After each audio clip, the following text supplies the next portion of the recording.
संताजी घोरपडेंनी सगळ्यात पहिल्यांदा डिसिजन घेतलं संभाजी महाराजांच्या हत्येचा बदला घेण्याचं.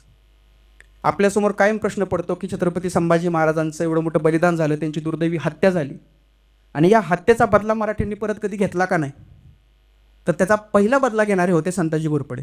आणि संताजी बाबा म्हणतात की इथून जवळच त्या वडूतुळापूरला कोरेगावला बादशाची छावणी आहे, मला निवडक 2000 स्वार द्या, बादशाला भेटायला जातो आणि त्याला सांगतो बाबा आम्ही मराठी आहेत. गुलालबारी हा औरंगजेबाच्या निवासस्थानाचा तुझा तंबू आहे, त्याच्या भोवती जवळजवळ 1.5 ते 2 किलोमीटर अंतराची एक छावणी पसरली लाखभर लोकांची आणि त्या छावणीच्या मध्यभागी ती गुलालबारी आहे, त्याच्या भोवतीने काटेरी आणि दगडाचं कुंपण आहे, त्याच्या भोवती 3 ते 4 हजार बंदूक चिंचा पहारा दिवसातून 3 शिफ्टमध्ये लागू असतो आणि त्याच्या भोवतीने 1 लाखाचं सैन्य आहे. आणि अशा परिस्थितीमध्ये संताजी घोरपडे फक्त 2000 लोकांना घेऊन गेलेत, औरंगजेबाच्या तंबूवर हल्ला केला, त्याच्या तंबूची दोरे